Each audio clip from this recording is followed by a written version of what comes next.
తమిళనాడుకు వెళ్ళిపోయాయి. అని భారీ పరిశ్రమల శాఖ మంత్రికి మీరు పనిచేసిన తర్వాత ఆ పోస్టులోకి వచ్చిన తర్వాత మంత్రులు ఆ పాత్రకి న్యాయం చేశారు అనుకుంటున్నారా ఈ వైసీపీ ప్రభుత్వంలో? న్యాయం చేసేదానికంటే ఆయన మాటలనే అర్థం చేసుకుంటే కోడిగుడ్డులు ఏందేందో చెప్తాడు కదా. అసలు ఆయన మాటలకు ఆ ఇచ్చినటువంటి దానికి ఎక్కడ పొంతన కూడా ఉండదు. ఆ పరిశ్రమల ఎవరైతే పెట్టుబడిదారులు ఉన్నారో వాళ్ళకి ఆ కాన్ఫిడెన్స్ క్రియేట్ చేయడంలో పూర్తిగా కూడా ప్రభుత్వం విఫలమైంది.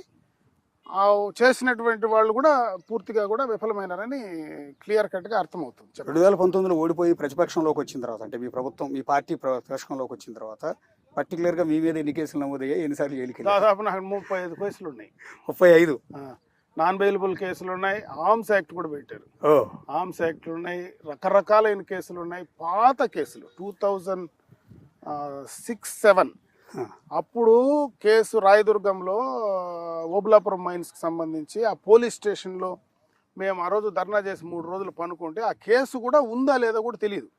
ఆ కేసును కూడా బయట తీసి ఈరోజు మా పైన మళ్ళీ బెయిల్ తీసుకొని అరెస్ట్ చేసే ప్రయత్నం చేస్తే మళ్ళీ అక్కడ కూడా పోయి బెయిల్ తీసుకునేటువంటి పరిస్థితి వచ్చింది. అంటే అన్ని రకాలుగా కూడా పాతవి ఏమున్నాయి మా వ్యాపారాలన్నీ కూడా వదిలేసాం. ఈరోజు నాకు ఈ ఆంధ్ర రాష్ట్రంలో ఏ వ్యాపారం లేదు, మొత్తం కూడా అమ్మేశాం ఎక్సెప్ట్ అగ్రికల్చర్ ల్యాండ్స్.